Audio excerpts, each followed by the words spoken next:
Hello and welcome to the Green Profit Academy Pros podcast. This show digs into the challenges in growing a lawn care and landscape business while maximizing your profit. I'm Christeen. And I'm Steve Bousquet. We are the green industry experts in profit, growth, and leadership. Hello, Christeen. How are you doing today? I am good. I'm good. It's a Friday. It's been a little bit since we've been here, so it's nice to be back. Yeah, it's been a while since we recorded. A lot has happened, a lot of good things. It is good to be back in the recording studio. And today we're going to be talking about tough conversations. Yeah, this was inspired by, we took, one of the reasons we hadn't recorded for a little bit is Steve and I took a little adventure up north.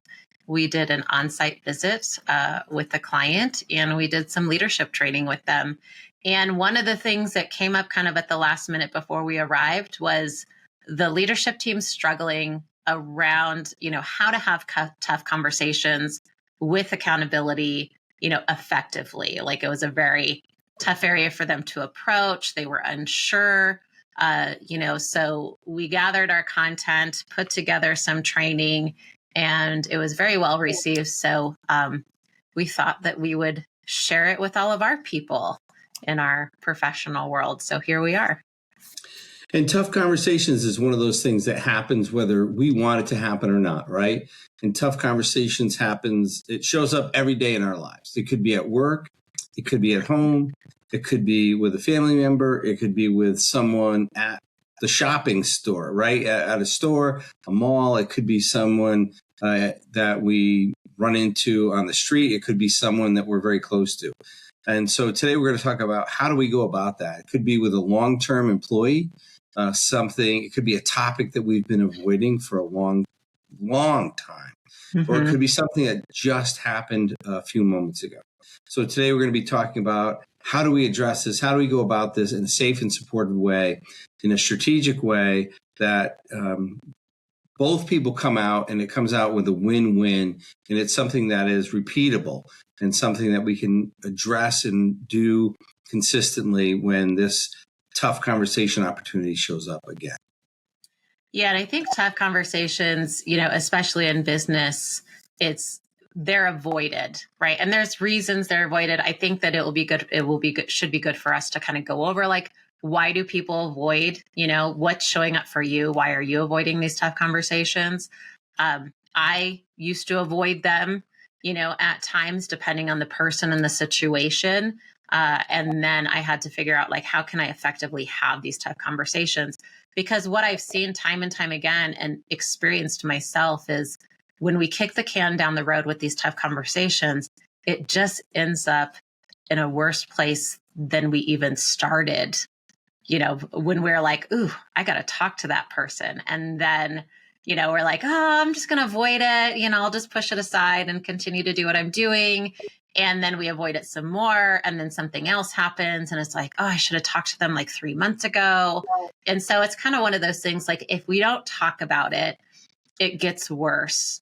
And if we talked about it in the beginning, it could have been dealt with. It could have been, recoverable. But if we continue to avoid it, it typically turns out to, not be a solution-based conversation. It's kind of like that's the end of the road of that relationship if we avoid it. So that's what I see. I don't see the benefit in that, as hard as it may be. I kind of look at like, what's the cost if we avoid it? What's the cost if, or even the benefit really, if we do sit down and have these conversations. So what are some of the reasons that people avoid these conversations? Yeah, I think a lot of it kind of starts with like that, fear of conflict, right? That emotional discomfort kind of starts showing up and they're like, oh, I'm dreading this. I don't want to have this conversation. What is this going to turn out to? And they feel, I think in many ways, especially in business, that they're kind of being blackmailed in some way, like, oh, this person holds so much power or so many processes or so much responsibility. If I correct them or have this tough conversation, they're going to leave. And then what? So this fear base of loss, this conflict, fear of conflict, and discomfort really kind of starts presenting itself. And it can be extremely taxing, just as taxing and exhausting as, having the conversation, right? Is that worry over the conversation. Right. So fear of conflict constantly drives everybody to do many different things, right? And it could also, that conflict creates a lot of energy loss. But the worry about the fear of conflict also creates a tremendous amount of energy loss, right? Yeah. So depending on your Clifton strength profile, so if you are like relationship domain and your harmony and relator and you want those, you always want harmony. That idea of conflict is so like, oh my gosh, it's so overwhelming and dreadful. It can be so draining. It's awful. Yeah. But also not addressing it and having that constant worry about the conflict can also be draining. So sometimes ripping that Band-Aid off and then finding out, oh, okay, that conflict was way worse in my head and in my mind and that narrative I was creating than the actual reality or conversation that I had with the person. So a lot of the fear, that the fear of conflict can actually exist way worse in our minds and in our emotions than in reality. So that fear of conflict, we have to ask, right, what's true and what questions could I be asking? But that fear of conflict absolutely steps right front forward and stops us from addressing tough conversations. Yeah, so I think that's one of the main reasons. Another reason, and this is something we kind of had a conversation about this a few weeks ago, was both of us have communication in our top 5. So it's like, we can talk. We can talk and connect. We like to talk about stuff. We communicate in all these different ways. We're all about our communication skills, talents, things like that. So I think we realize that, how difficult it is for others who don't have that, communication strength in their top 5. And I live with it. I've shared several times, like my husband, he's got his number 34 strengths in Gallup Clifton strengths is communication. So it's like, I have to do like all the talking and then he gets into the talking and sharing, right? So communication doesn't come easy to all of us. It's not really something that we're taught in school. We're not taught to like have communication skills. The only people who learn more about communication is people who love communication. So I think that's a challenge, is they don't have the skills to and the toolbox to lean into to, articulate how they're feeling, put their thoughts into words, navigate, that conversation. And emotional discomfort really can stop people because they don't want to either be discomfortable. They don't want to feel the discomfort of having that conversation. So they just don't say anything. And that kind of creates this anger or animosity towards the other people. And one of the things that I've had to learn is anger is not a really good communication tool. And it is a horrible management tool. Yeah. It is the lowest level of energy on the energy, totem pole. Anger is not a good tool. And it really puts us right in that victim pit, right? In the, it just creates this victim. And how do we know when we're in victim is we have lots of evidence to prove how the other people are wrong, how the other person is wrong. And we have lots of evidence to prove how we've been wrong. So that anger, it stops us. So we'll spend, and I've done it myself, I'll spend more time communicating to other people how that person is wrong, how I've been wrong, than actually just having a simple conversation with the person and addressing that tough conversation. And I mean lots of times, I mean months, maybe years of conversations with other people instead of a 5 or 10 minute conversation with that person. And it's that emotional discomfort that stops us from having that. And even though I have, and you have high communication skills, my empathy is like 23. So when I'm saying certain things, it's not making me feel emotionally uncomfortable, but I am now much more aware of how emotionally uncomfortable I can make other people feel. And for years, I was unaware of that. And now that I'm becoming more aware of it, it has definitely changed the way I have conversations. Yeah, and I would agree because I have, a lower empathy as well.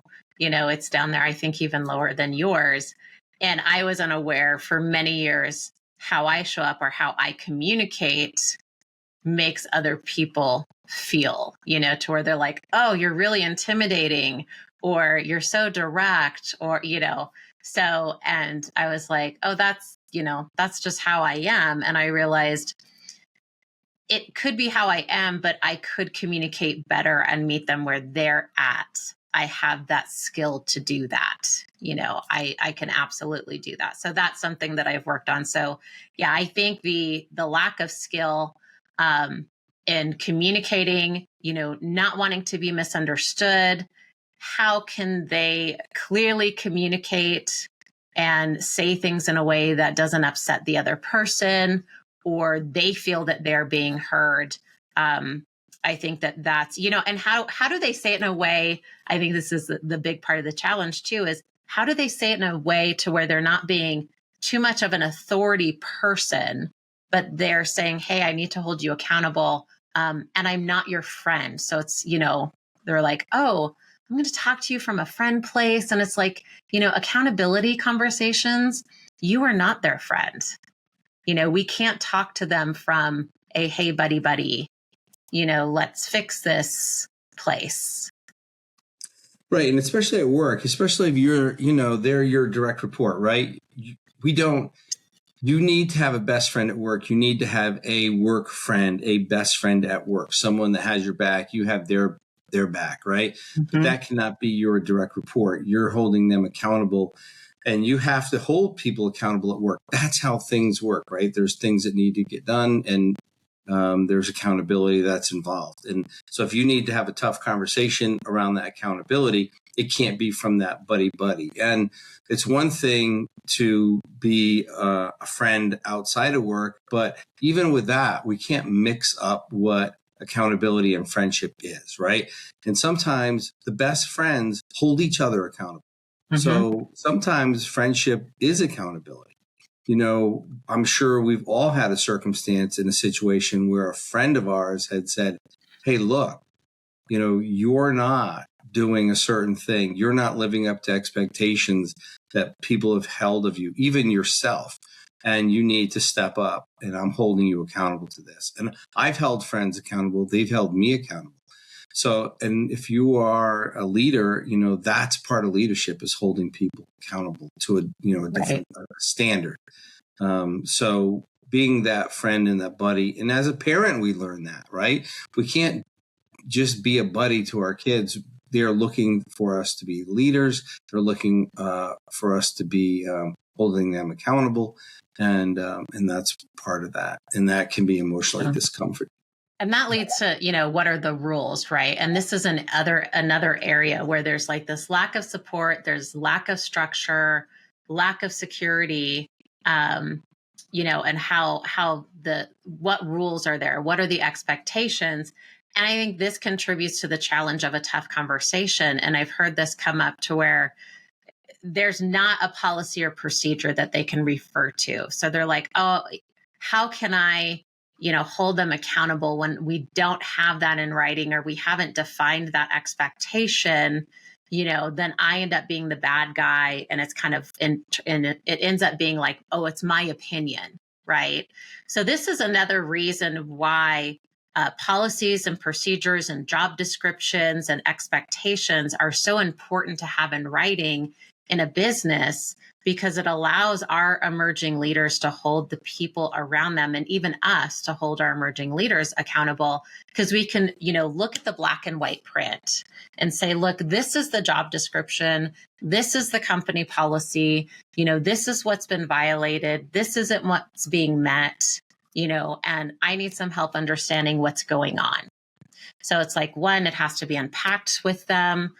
You got to talk about this kind of stuff. They got to be in the know. It's not just like, oh yeah, you read the company handbook. That's great. Okay, let's go to work, right? It's continuing to bring that conversation in. So when we don't have the right tools in place it makes it really difficult, and this could be the problem, right? You could be like, hey, I'm fine on communicating. I'm fine on holding people accountable. I have respect, but this could be the missing piece of, I don't have that what's black and white that we can refer to as that foundation of the company and the core values and what we stand for and what's right and wrong. So it's really hard, to keep them in line and keep things on course. So I think that's another challenge. Yeah, expectations and, the levels of engagement in Gallup is number one is knowing what the expectations are. Number two is having the tools, times, and resources to meet those expectations. And going over those expectations over and over and making sure that they're public, right? Sharing them really publicly and, making sure that we go over them. And one of the things that I'm not a huge fan of is the point systems. Like if people are late one time, they get a point and everything, and then the write-up, right? And there's a lot of coaching that could be held around that. So, and we found that, through my coaching around the strengths, people need help. They can do about 80% really well, but they need help with 20%. So instead of writing them up around the 20%, how do we get them coaching and support around that 20%? And so making sure that we are aware of what that 20% is that they need more help. Typically foremen on crews will have a really difficult time doing all the paperwork. They are production driven. They are usually high restorative. They like to fix stuff. They are high executing. They like to get stuff done. And sometimes the paperwork is not part of that skill set.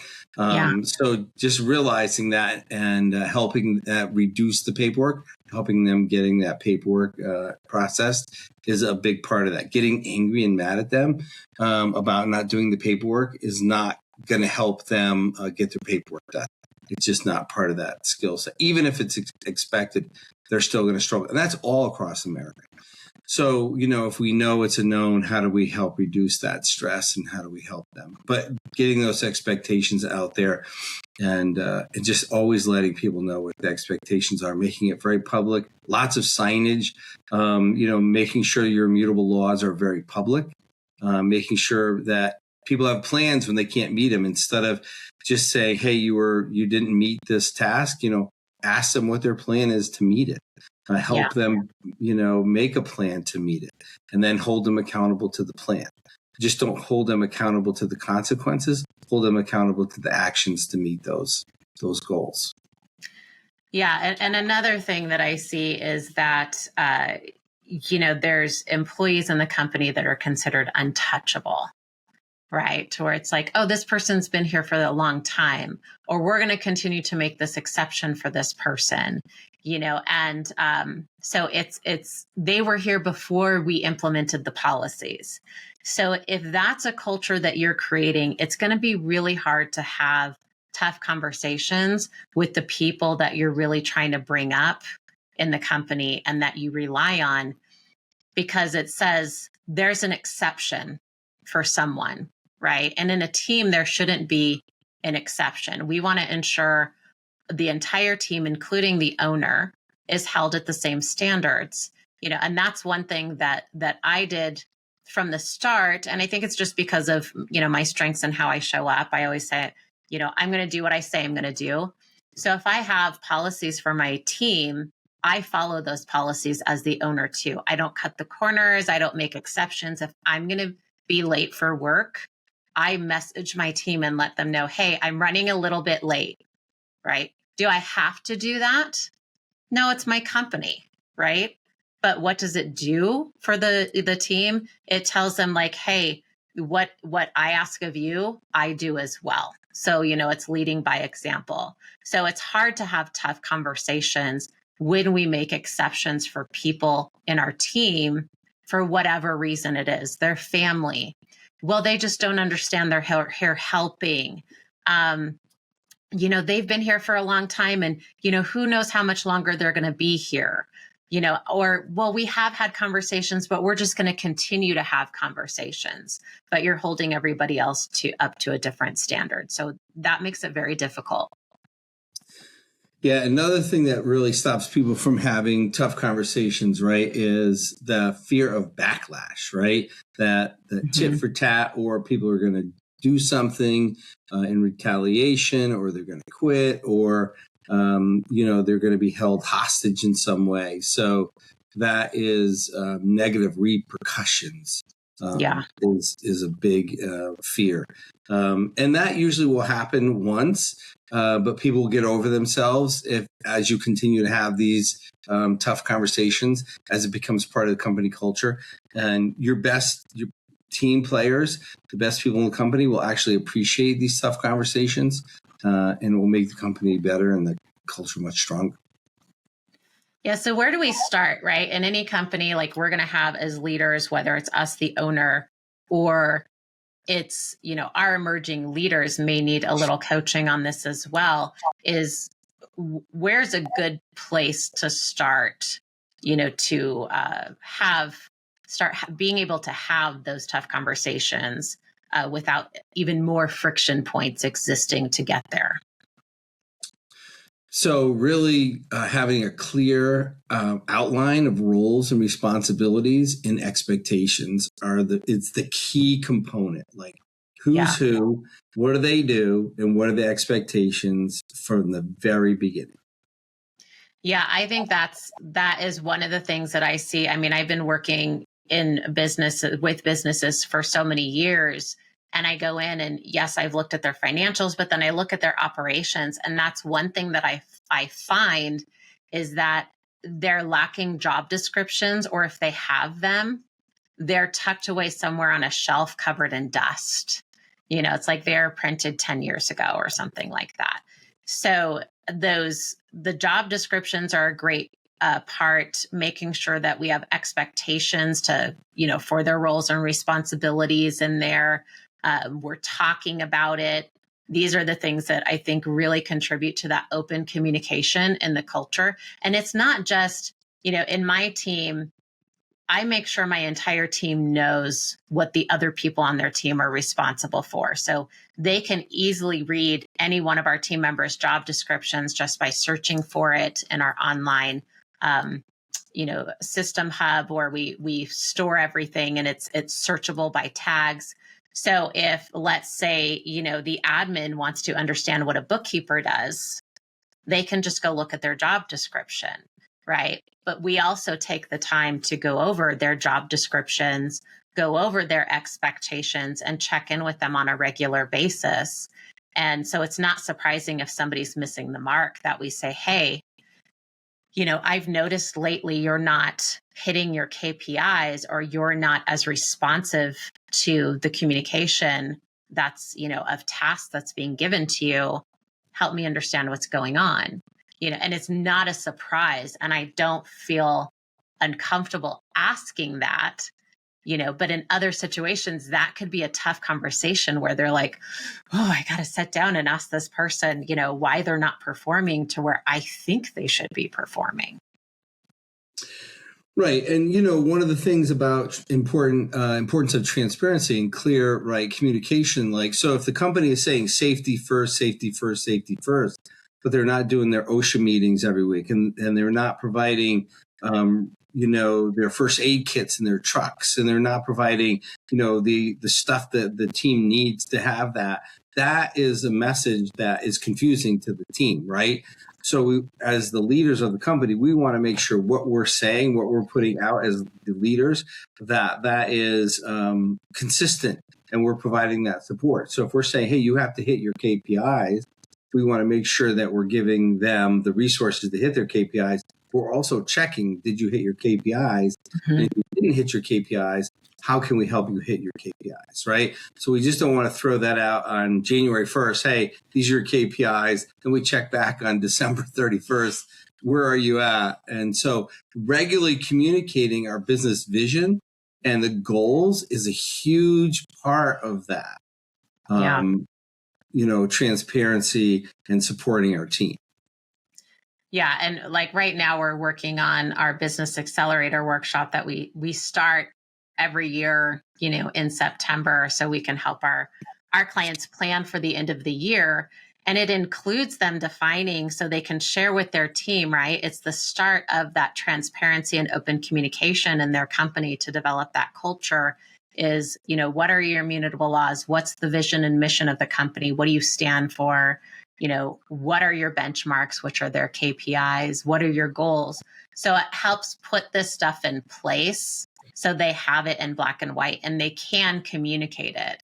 And that's kind of one of the first stepping stones we're talking about with creating that transparency and open communication with a culture. So there's things that you can do in your business that are, it's like 10 birds with one stone, right? It's like you're putting together a whole strategic business plan and it's contributing to a shift in your culture and that transparency and what you all need to focus on for the entire year after year. Yeah, so they understand what they're going to be held accountable for year after year. And they're in on it. They're part of that, creating that vision, that mission, vision, purpose. And it's talked about on a consistent basis, right? So they do, we're going to go, how do we do that with regular check-ins and structure in the company and the regular meetings and addressing concerns, fostering, encouraging that open door policy. But it's really about having that open communication around the expectations, right? And right up front. And how do we do that? So, I've been out of my American Landscape Lawn Science this week. I've been sick, but I checked in with my team this morning, and not only were they giving me a really positive report on how the week was going, but they were communicating the forecast for the rest of the year report to me. And so because they were in on the vision for this year, they were in on the goals for this year. So they were excited to report how that was going. So when you not only are sharing the current goals, but the future goals, and your team can support that, that's when you get this incredible buy-in and they have accountability to themselves and each other. And then they start tracking those KPIs and holding themselves and each other. So the conversations become a little more, the tough conversations become a little easier. Now, they're still difficult. We still have a challenge with certain conversations. But, you just have to keep practicing them and scheduling and going through that. Yeah. And I think part of that, and I've gotten this feedback before from new team members that's been hired and onboarded at Core, is asking for feedback, right? Like we do team surveys as we onboard them. Like I ask them, like, how are you doing? What's going on? We have at different levels, whoever is managing that team member is onboarding. But the other thing I have to tell them, and they're kind of shocked, is they're like, I've never been asked so much, how am I doing? Or am I having challenges? Or, what does success look like for you? Or, so that I think has shown them that, hey, you can come to us. We're here to support you to be successful. And, we're genuinely concerned about them succeeding in the company and understanding what's expected of them. And we're here to listen and support them in a very open way when they do come to us.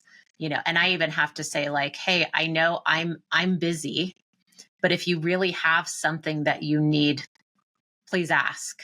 I tell my team members all the time, like, let me know, please ask. And we make that space as well, because it doesn't happen really that often in between.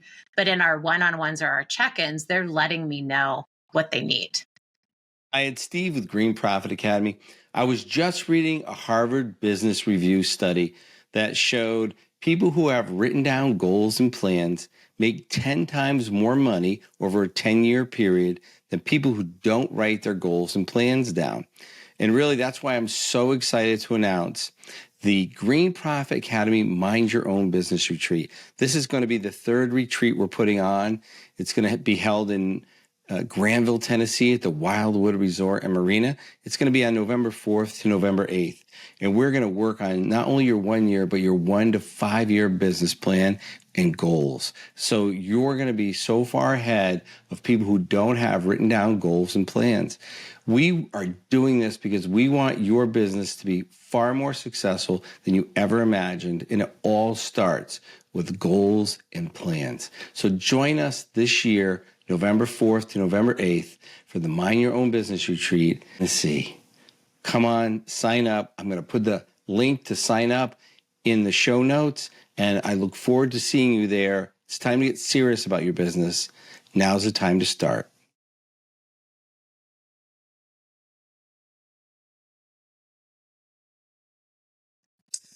Yeah, and a lot of that goes because you're doing a lot of training, you're doing a lot of personal development with your team, professional development as well, not just skills around the bookkeeping and accounting and like consulting, profit first, and other skills.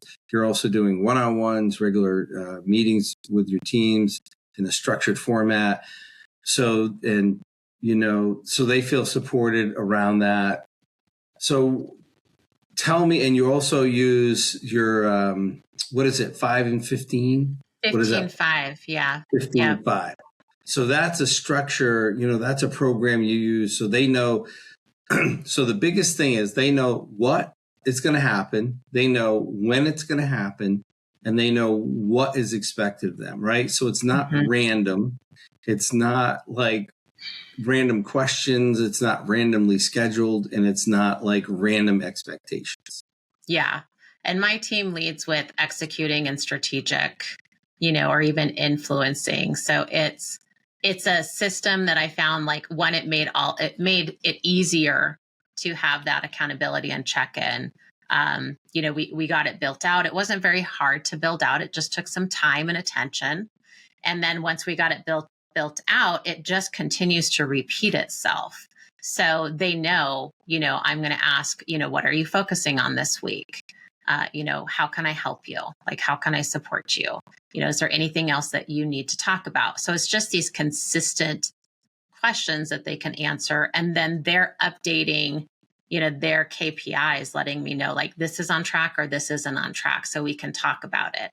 So it's a very easy, quick way to connect and understand and help them feel supported. And it does make, the tough conversations easier. I've said several times, to people, I had way more tough conversations, 3-4 years ago on a consistent basis than I do now. Like, there's maybe one, maybe one every quarter, or like 3 a year that I have in my company, of tough conversations. Everything else is, I wouldn't even call it tough. It's just like hey, I want to check in. Why is this off? Let's talk about it. That's not hard. That's really easy because we both know it's not being done. Right. When you're putting your KPIs right up there, and we talk in my company, my lawn and landscape company, we talk numbers a lot throughout the whole company, right? People are seeing the numbers, the money numbers all the time. People ask, why do you share the money numbers with your whole company? And I'm like, well, because that's how everybody in my company gets paid. Like, we pay our team with dollars, right? Nobody in my company gets paid with like Tic Tacs or M&Ms or anything. Everyone, we pay them with money. So like, it's important for them to understand what money is, what money looks like, how we generate money, how much a lawn application is, how much we charge per hour, how much our revenue is per hour. We share, we're going to spend, $1 million in materials, and, how much stuff costs, how much tires cost, how much mirrors cost when they break it. So they know we're pretty transparent in our expenses, because we use profit first, and our team knows like what the percentages are. So there's not this, there's more of a reality and not a fantasy, because we have that transparency, and their revenue is tracked on a per job for landscaping and on a daily for our lawn applicators. So they're knowing what they're generating every day for their total revenue and their net revenue. And so there's a daily reality for them every day. And because that's how they get paid. They don't get paid daily, but their revenue is generated daily. So we have a lot of reality around money when it comes to that. So the conversations are easier, like Christeen said, because if you have these conversations, but the expectations are up front, So Right.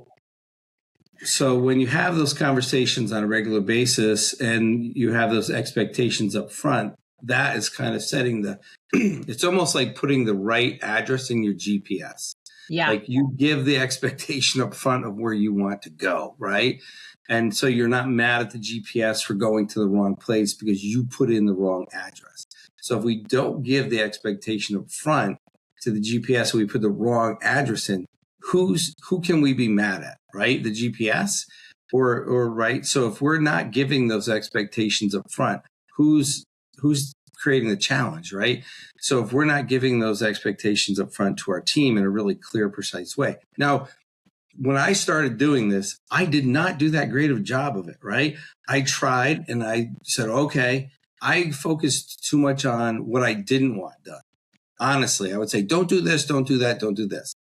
Yeah. And I had to decide, focus only on what I wanted. Focus only on what I wanted. I have to keep telling myself that. And it took 3 to 5 years to really dial it in. So I found the simplest things, or, Occam's razor, the simplest solutions is the best usually. And that was what I found. So the less I said, the better. The more clear, the better. The more mission base I gave it and the less definitive, step by step, the better. And then my team found the way to succeed and win with those. But I had to give the expectations. Yeah. And I don't think any of us who are at this point in business started off doing this well at all, which is, why I really think it's important to talk about.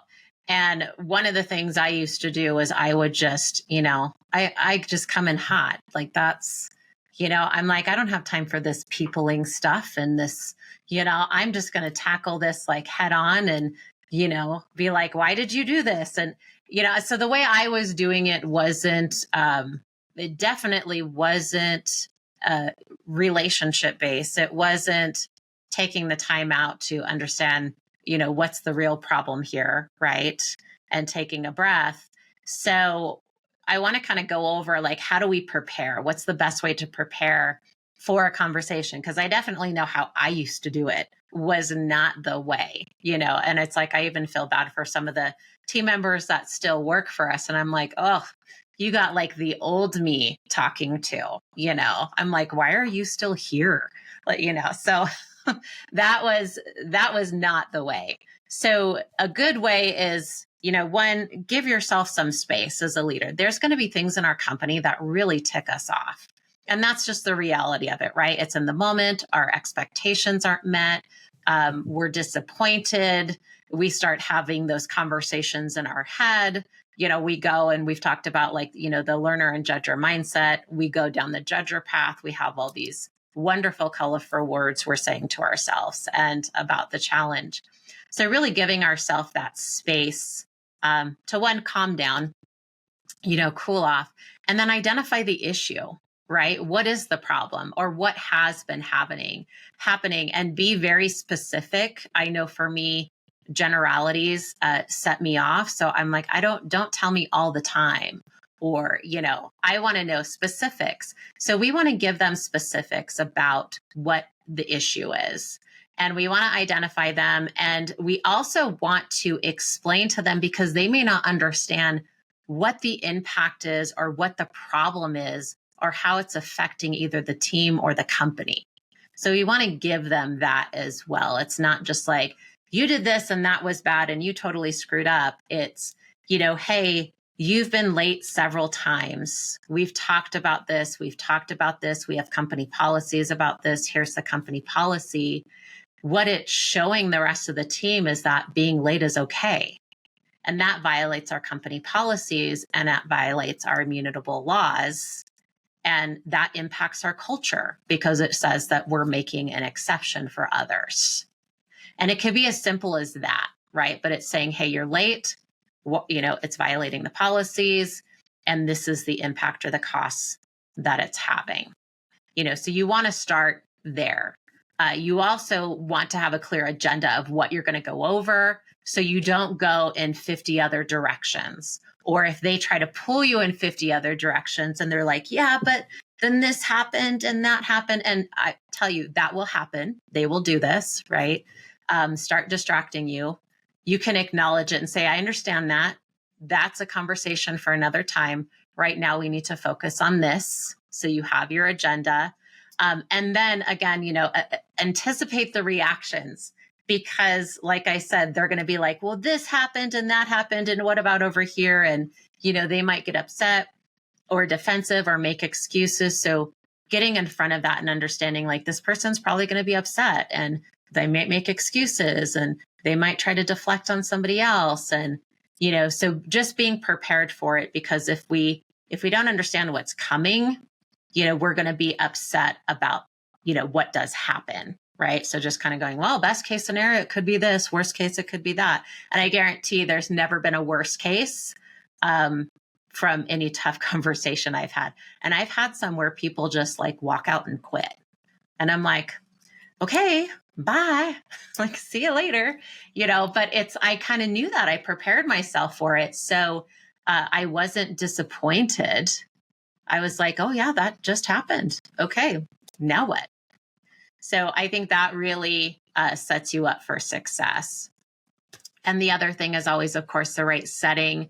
We want to make sure that we're not having these conversations where people can hear through the, the thin walls, or in a team space, or in the middle of a meeting, and always setting in kind of like a neutral space is always, really good as well. So the person feels comfortable and not defensive. Yeah, stay away from that, brush stroking, always, never, you always, they always. Always is a really dangerous word. You want to definitely be specific, use examples, and stay on topic. And one of the things that people have been famous for is bringing in, yeah, but Johnny did this and Susie did that. They bring in other people, and just say, well, okay, but right now we're just talking about, you and I are talking about this issue right here that I've written down on the agenda. Have stuff written down on a piece of paper and really stay focused. Absolutely, because they will try to throw you off. It's just human. It's not them. They're not a bad person. It's just human nature. And to be defensive is also human. So that they're not being a bad person. It's just really just being human.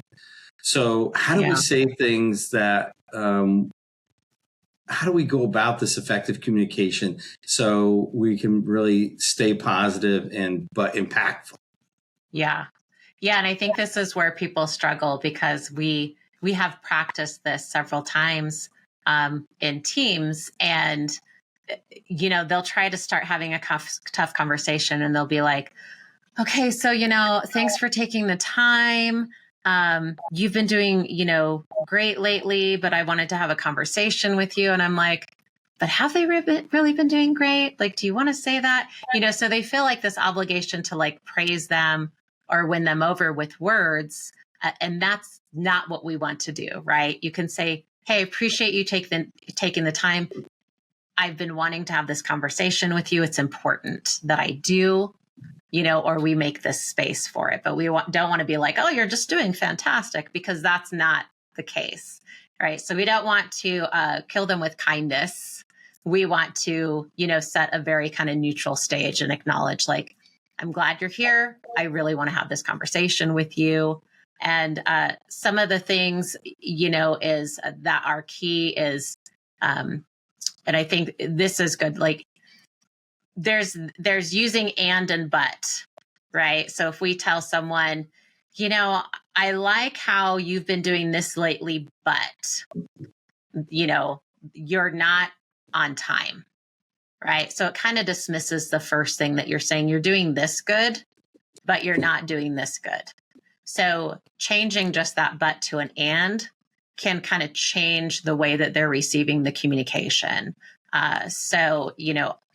I like how you've been, participating in our team huddles in the morning, and your lateness this last week has kind of impacted how the team, sees you showing up, or impacted when we can get those huddles started, so that can make a huge difference. And we both learned that from, an executive speaker trainer, John Bates, which was it made sense, right? It's like, oh, and not but. So it kind of changes and it doesn't dismiss, what the statement we're making before. Yeah, the and is a big part, and it just keeps the conversation going. And one of the things that I like to do is give the person I like to call it an opportunity to improve, right? Because I don't like to beat people with a stick, because I want them to see it as an opportunity. You've been late, and here's an opportunity to make an improvement. They can start being on time, and they can start contributing to the team in a more positive way. So let's come up with a plan. So it's much more forward looking, and I want to keep it much more forward looking than in the past, because I cannot and they cannot go back and fix those lates. But what we can do is create a model or a plan to, get back into the company culture and get back on track with supporting that. So we want to definitely make sure that we're going to come up with a plan, write it down, right? Because when we write something out, it's definitely more impactful and it makes people commit more. And then we want to keep it definitely focused on the solution and forward focused. Yeah. And another one that we have learned over time is using I statements. We use this a lot. We use this when we experience share. We talk about, from our perspective. We use this, it's a coaching technique, an I statement. So what I statements do, it prevents defensiveness by focusing on our own perspective, right? So if I say, I feel this way, or, I am seeing you show up late, instead of, Dave said that you've been late this week. It could be, instead of throwing Dave under the bus, to where this guy, the guy might be like, well, Dave shows up late all the time. Like, what's the why are you talking to me? So we really, can change that wording and avoid that whole conflict of, he did it, whatever deflective that's going on, and say, I am aware that you have been showing up late. So it changes it, and it's saying, it's from my perspective, it's from me. And it also avoids that blame, of others, or, and it can also be stated in a way to where we're expressing our own concern, right? Our own awareness, what we do know. So it's coming from us. So using I statements can really change the focus of the conversation, and it can just completely remove that defensive behavior or even feelings that might get triggered in those conversations. Right. Yeah. The I statements and it's hard to do without some practice. And we've had people really have to go through and practice that, right? What I'm noticing is on your time cards that there's 3 lates this week. Instead of saying, I see you're late, or you've been late 3 times this week. You're late all the time, right? That's that brush stroke. You say, I've noticed, I see on your time card that, there's 3 lates. The person is like, it's very difficult to argue with that, but it's also not as, it gives something that is documented, and it's not you're late. It's like your time card is showing that. Mm-hmm. This is the documented fact. And I know we're just going with the lates, right? But I mean, there's other things like, okay, I was reading the KPI reports, and I see from the KPI reports that the KPIs have been missed 3 times this week. Tell me more about that. Tell me about that. Help me understand that. So, that is more of I call it's an adult conversation, because there's a certain emotional maturity that has to occur to have that conversation. It doesn't come from a place of anger. But they will talk if we approach it like that. And you will get all kinds of great information, because they're not coming from a place of defensiveness. And you will get all kinds of innovation, creativity, input, value from that. And I know that, because when I used to go, your numbers suck, what's wrong with you? People I do this. Like, your equipment sucks, you give me too much work, it rained, it was hot, It's just an excuse factory. I would never get any kind of input that was valuable. I would get just excuses, and I would never get any kind of like innovation or any kind of anything.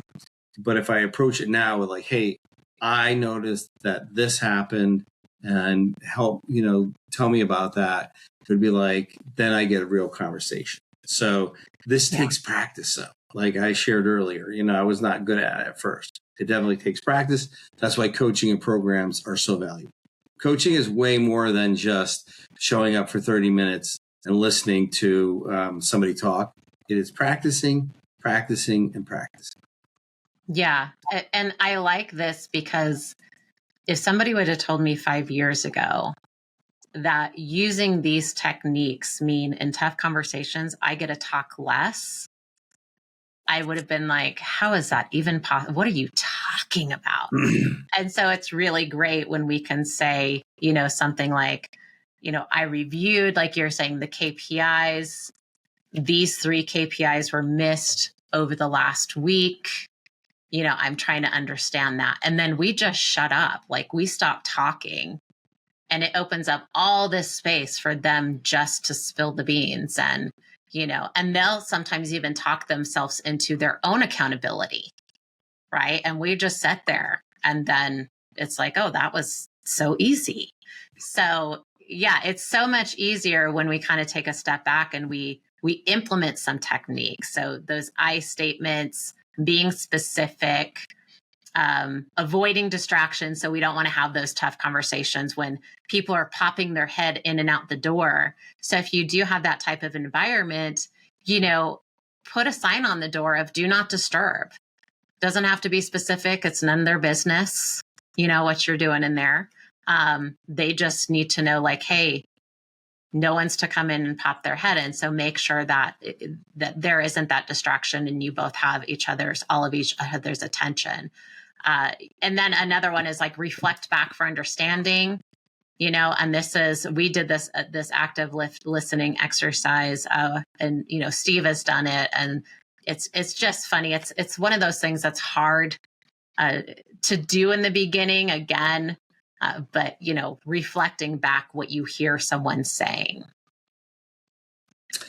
Yes, the listening exercises can be very, very challenging at first. And even at second, it takes a lot of practice to listen. You repeat back what the person says, then you're trying to get the actual emotional milieu or what they actually mean by it. Mm-hmm. And then also what they're committing to by saying it. And that takes a lot of practice. But when it's one of those things, the more you do it, the better you get at it, the less you have to say, and the more you hear when people are talking to you. Yeah. And I think it would be good to share like an example of like, what does that look like? Right. Yeah, it can be for like lawn care. It could be for an employee. So someone will say, like, that's a great, Yeah. So I could say, if I was the employee and I went to Steve, he asked me, he may have said like, Christine, I need to talk to you. And he's like, hey, I noticed that these 3 deadlines were missed this last week. Tell me more about that. So I would say to Steve, like as the employee, yeah, I know I've been missing these deadlines. I've been feeling really overwhelmed with this new project that was thrown at me 2 weeks ago. And it's just really been stressing me out. And I know it's been pulling me off task, and I've just been missing things. So you missed those deadlines, and you've been feeling overwhelmed with the new project that you've been assigned, and you're overwhelmed by the task. Yes. So what I'm hearing you say is that you're feeling overwhelmed and you just cannot keep up with what you have to do. Yes. I feel like I have too much on my plate, and I need support to figure out what's a priority, and if there's anything I can take off my plate for a little bit so I can stop missing those deadlines. And that's as simple as it needs to be, right? It's like, that's an active listening of, I said how I was feeling and what was going on. Steve acknowledged it. I felt heard. And then I asked for help. I was like, okay, I feel seen and supported. And I need to ask for help. Like I feel good enough to ask for help or say what I need instead of making an excuse. So it's a connective conversation. And I've had this conversation. So this isn't one that's just been kind of made up off the cuff, right? This conversation and something very similar has happened several times, over the years.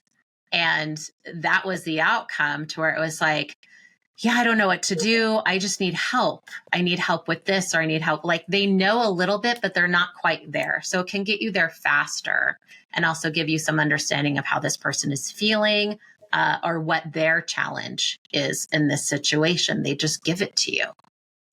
Right. And it's just really a matter of questions, and you can keep asking questions like that. Like, so what does that look like? What does, getting help look like? And then they'll tell you, so you don't have to be the answer person. So instead of coming up with the answer, so like, what does getting help look like? What does taking off your plate look like? Mm-hmm. And so what I'm hearing is you're committed to getting what you have to get done, but you need help at this time. And then they'll say yes or no. And the idea is not to have the answer, but to find a way to help them through this. And as a manager or leader, it's to help your team. They find the way. You don't have to find the way. And plus, if it's their idea, there's more buy-in. They know what they need more than we know based on their skills and talents.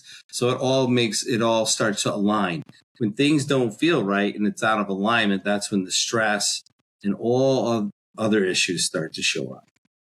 Yeah. And this is part of the technique of, focusing on solutions, right? And letting your team member involve the team member in finding solutions. We don't want to serve them up the solutions. Like, we know you've been doing this. Now this is what we want to do. I want you to do. We want them to find the solutions, because then they have the buy-in. And what we're really aiming for is that win-win with, the tough conversation and that coaching opportunity. And we're going to have to hold them accountable. So we have to set up, that SMART goal, right? Of what this fix looks like, what the solution looks like. So we want it to be specific. We want it to be measurable, achievable, relevant, and time bound. So before we end that conversation, we find out, what specifically are they doing? How do we know that that's going to get done? How is it going to be achieved? Tell me about that. Are these things relevant to solving the problem? And hey, I'm checking in with you in 7 days. So next Friday, we're going to have a conversation. I want you to come to me before lunch, right? So time bound. And this brings us into that easy next stage of upholding the accountability. And I'll just share a really quick story. I had one employee who came to me during the one-on-one and said this one thing was happening, and it was a real big brushstroke. And I said, all right. So we ran through this, and we ran through the SMART goals. And I said, we're going to meet next Friday, and you're going to show me the report that supports this brushstroke. And at the end of the week, there was one event that had occurred. And he's like, yeah, I guess it wasn't as big as my narrative had made it. And what it did was, not only did it change his narrative, it also reduced the friction between him and one of his team members. Because of a one-time event, he had created it always. And so it changed their relationship, actually. But having this simple process and checking back in the 7 days, it was like, okay, we just can't run around the company saying these brushstrokes. We're going to be accountable for this. It's going to be through this SMART process. And it was like, okay, so now I know if I'm going to do that, I'm going to be held accountable for what I'm, the sky is falling. If I'm running around like Chicken Little, I'm going to be held accountable. So instead of that fantasy stuff or the, he started coming with real things that he wanted to achieve instead of complain about. So his role in the company actually expanded because he started showing up with value.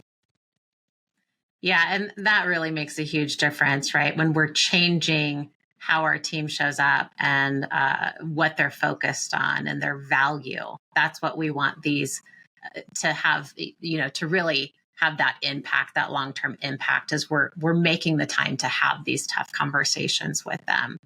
And this is the biggest thing I would say, that's the dropped ball in this, right? It's like you get into it, you do all that hard work, and then the wheels come off. And you're like, oh, well, I did have a conversation. Okay, how was the follow-up? Well, I didn't really follow up with them yet. Okay, how long ago was that conversation? It was about, a month or so ago. Okay, so, this is where we want to set a date, right? Then it's set down. It's like, hey, by this date, this time, this is what needs to be accomplished. And it makes it so much easier to come back and follow through. So depending on the situation, you might need to monitor progress over 30 days, right? If we do a PIP on someone, a personnel improvement plan, right? And have a really tough conversation, we might have to monitor their progress, and they might need to be reporting into us once or twice a week to let us know that these actions have been taken care of, and then you want to ensure that the agreed upon actions are taken. So, they're not just saying, yeah, check the box, that's done, that's done. We need to know what did you do? Show me that you did it, or what does this look like now? So you're really checking in and making sure that, something has changed and it's been, completed as we discussed, right, in our conversation. And it's consistency, right? So we don't want to just be like, oh, I'm going to follow up on that guy. We really have it out for this guy. We're going to take the time to get this guy on the right track. It's everyone. And employees will feel that way. I was just having a conversation with a crew lead yesterday, and he was really having an issue with one of his direct reports that felt that they weren't getting as much attention as someone else.